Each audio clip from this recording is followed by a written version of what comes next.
Tak bisa dipungkiri, jika sepak bola di era modern begitu kental dengan yang namanya filosofi, di mana sebuah tim kini banyak dituntut untuk menciptakan identitas permainan mereka sendiri. Dan bagaimanapun, masing-masing tim punya pandangan masing-masing soal itu. Kendati yang gak semua tim juga wajib punya identitas permainan pakem, semua bisa berubah tergantung siapa pelatihnya. Nah, berkaitan dengan hal itu, baru-baru ini fans MU kembali dibuat geram dengan statement Erik ten Hag, di mana sang menir mengatakan jika nggak mungkin MU ini bisa main dengan filosofi dari Ajax Amsterdam. Namun yang bikin bingung, jika begitu, lantas apa alasan Ten Hag menyingkirkan Ronaldo dan De Gea yang sebelumnya dinilai nggak bisa main dengan sistem total football yang pernah digaungkan. Sesuatu yang bahkan membuat Pep Guardiola juga bingung ketika mengetahui perkataan dari Erik ten Hag.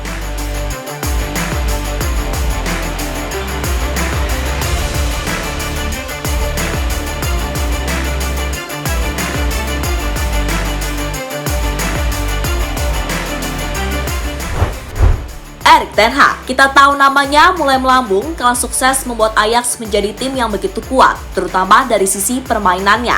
Itulah mengapa awalnya banyak yang happy saat ia ditunjuk jadi pelatih Manchester United. Dan di musim pertamanya, Ten Hag bisa dibilang cukup sukses dengan membawa MU finish di posisi 3 IPL, meraih Carabao Cup, dan juga melaju ke partai final Piala FA. Namun yang terjadi di musim kedua sungguh di luar dugaan, di mana MU sudah kalah 5 kali di IPL dan 2 kali di ajang Liga Champions, sesuatu yang kemudian menimbulkan beragam pertanyaan. Kok bisa gitu loh? Terlebih dilihat dari gaya main, MU ini lebih cenderung masih sama saja dan bahkan terkesan lebih pragmatis.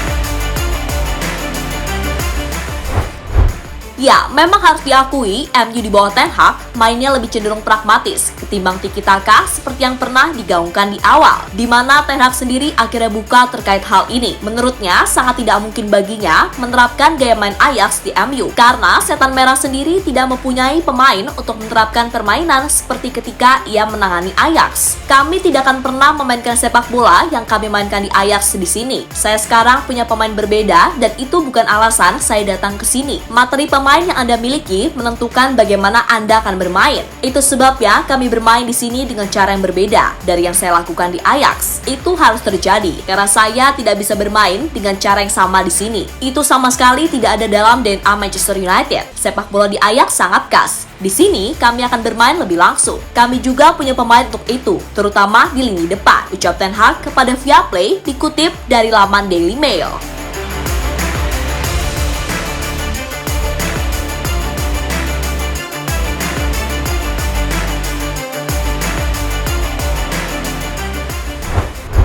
Ya, apa yang dikatakan Ten Hag jelas sungguh dirasa aneh, mengingat selama ini Ten Hag sudah meminta pemain baru yang ia inginkan. Selain itu, banyak kalangan juga yang menilai kalau United tidak memiliki gaya dan identitas yang jelas pada musim ini. Emang di bawah Erik ten Hag, ya tadi, MU mainnya masih sangat pragmatis dan terkesan gak punya pakem yang jelas mau main seperti apa. Bahkan Pep Guardiola yang diberitahu soal statement yang dilontarkan Ten Hag juga merasa bingung dengan apa yang dikatakan pelatih asal Belanda itu. Meski begitu, Pep juga berharap kalau seluruh elemen Manchester United bisa memberi waktu lebih kepada muridnya selama di Munchen itu untuk melakukan segala apa yang telah disusun. Mungkin tidak dengan cara seperti yang dikendalikan Sir Alex Ferguson, karena saya pikir pada saat itu hanya 2 atau 3 tim yang bersaing di papan atas. Sekarang ada lebih banyak pesaing dengan banyak manajer yang luar biasa. Mungkin tidak dengan cara seperti itu, tetapi mereka akan melakukannya jika mereka mengambil keputusan yang tepat. Seperti yang saya katakan berkali-kali, bersama jajaran petinggi klub, direktur olahraga, manajer, dan para pemain dengan ide yang sama. Selalu, ketika itu cocok dengan keputusan yang tepat, ketika itu terjadi, mereka akan berada di sana. Biarkan dia melakukan pekerjaannya. Di sini mereka mengizinkan saya melakukannya di musim pertama saya ketika kami tidak meraih gelar juara. Dan setelah kami menganalisis apa yang terjadi, kami memiliki 10 atau 11 pemain yang berusia lebih dari 30 tahun. Dan kami berkata, oke, kami harus menghadirkan energi dan kualitas yang baru, melakukannya dan berinvestasi, ucap Pep dilansir dari OneFootball.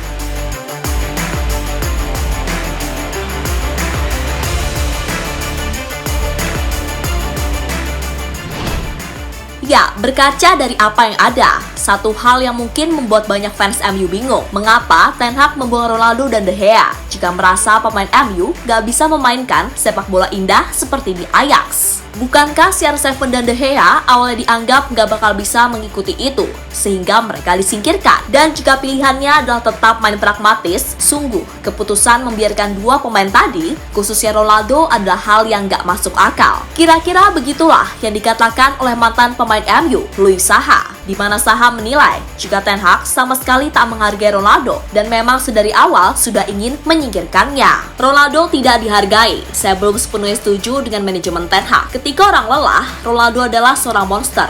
Tidak ada yang lebih baik darinya ketika Anda berada di bawah tekanan untuk mencetak gol-gol penting. Tegas Saha dilansir dari Boily Sport. Ya, lain Saha lain pula Piers Morgan, presenter kenamaan yang memang dikenal dekat dengan Ronaldo, bahkan tak segan menyebut Ten Hag sebagai penipu usai MU dihajar City kemarin. Nah, dalam kritikan yang ia tulis di Twitternya, dia juga turut membawa catatan gemilang Cristiano Ronaldo di sepanjang 2023. Di mana kita tahu kalau CR7 telah mencetak total 43 gol untuk Al Nassr dan timnas Portugal. Saat Manchester United dipermalukan oleh City di kandang sendiri, sebuah pengingat bahwa Erik ten Hag adalah orang yang menyingkirkan Ronaldo dari klub dan mengatakan dia tidak akan bisa tidur karenanya. Perlu diingat juga bahwa sejak itu Ronaldo telah mencetak 40 gol untuk klub dan negara tahun ini. Orang itu benar-benar penipu, tulis Piers Morgan.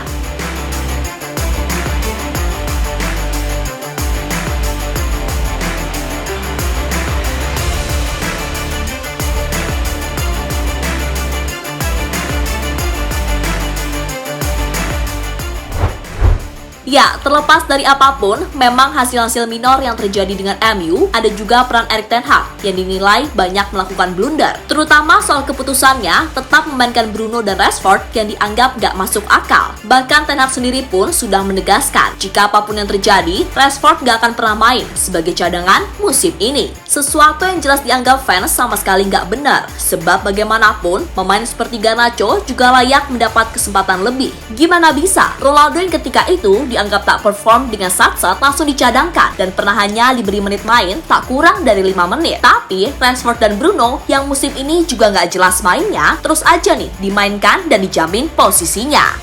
Kalau menurut kalian, wahai fans MU yang sentosa, apakah ada yang disembunyikan Ten Hag di balik ini semua? Atau ya ini murni keputusannya? Gak ada yang tahu juga sih.